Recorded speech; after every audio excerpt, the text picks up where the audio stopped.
নিখোঁজ হওয়ার ১৬ দিন পর বাড়ি ফিরেছেন কুমিল্লা ভিক্টোরিয়া কলেজের ছাত্রী তনুর ভাই আনোয়ার হোসেনের বন্ধু মিজানুর রহমান সোহাগ।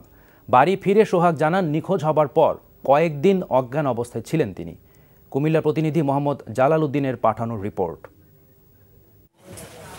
নিখোঁজের ১৬ দিন পর মঙ্গলবার ভোর ৬টায় সোহাগের বাড়ি ফেরার কথা জানান তার চাচা আব্দুল খালেক। তবে নিখোঁজের সম্পর্কে স্পষ্ট কিছু বলছেন না সোহাগ। জানি না যদি কে নিছে। আমার বানার সাথে সাথে আমি মনে বেহোশ হয়ে গেছিলাম এখান থেকে। কোনো কিছু জিজ্ঞাসা করতে আমার করতে এরকম আমার মনে হচ্ছে না। আমি মনে হয় আমি কয়েকদিন বেহোশ ছিলাম। সোহাগের পরিবারের দাবি তাকে অপহরণ করা হয়েছিল, তবে কারা অপহরণ করেছে সে বিষয়ে কিছুই জানেন না বলে জানান তারা। সকালে সাকুরা পাম্পের পাশে কিভাবে রেখে গেছে কেউ জানে না।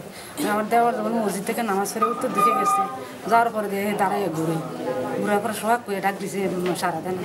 তারপরে বেড়াইয়া দিয়ে ধরছে আর মুখের দিকে চাই একটু তার সচেতন হয়েছে যে তার কাকা এটা। আমি আঞ্চল কেলা বাহিনীর কাছে গেছি, বহুত সহযোগিতা করছে।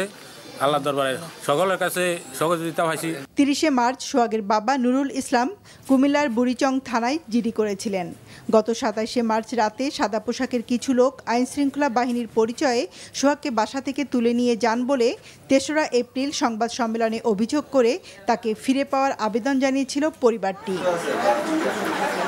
ফারহানা হীরা, এনটিভি নিউজ ডেস্ক।